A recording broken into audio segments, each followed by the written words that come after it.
ઈરાનના વિદેશ મંત્રીની પાકિસ્તાન સાથે વાતચીત. અરાઘચીએ પાકિસ્તાનના વિદેશ મંત્રી સાથે વાત કરી. અમેરિકા અને ઇઝરાયેલે અમારા પર યુદ્ધ થોપ્યું. આ નિવેદન ઈરાનના વિદેશ મંત્રીએ આપ્યું છે. ક્ષેત્રીય અસ્થિરતા, વૈશ્વિક પરિણામો માટે અમેરિકા અને ઇઝરાયેલ જવાબદાર હોવાની વાત ઈરાને કરી. તો ઈરાનના વિદેશ મંત્રીએ પાકિસ્તાન સાથે વાતચીત કરી છે અને સ્પષ્ટ નિવેદન આપ્યું છે કે અમેરિકા અને ઇઝરાયેલે આ યુદ્ધને શરૂ કર્યું છે. આ યુદ્ધ અમારી ઉપર થોપ્યું છે. ક્ષેત્રીય અસ્થિરતા અને વૈશ્વિક પરિણામો માટે અમેરિકા અને ઇઝરાયેલ જવાબદાર છે. ઈરાનના વિદેશ મંત્રીની પાકિસ્તાન સાથે વાતચીત.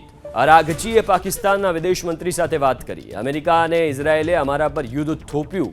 આ નિવેદન ઈરાનના વિદેશ મંત્રીએ આપ્યું છે. ક્ષેત્રીય અસ્થિરતા, વૈશ્વિક પરિણામો માટે અમેરિકા અને ઇઝરાયેલ જવાબદાર હોવાની વાત ઈરાને કરી. તો ઈરાનના વિદેશ મંત્રીએ પાકિસ્તાન સાથે વાતચીત કરી છે અને સ્પષ્ટ નિવેદન આપ્યું છે કે અમેરિકા અને ઇઝરાયેલે આ યુદ્ધને શરૂ કર્યું છે. આ યુદ્ધ અમારી ઉપર થોપ્યું છે.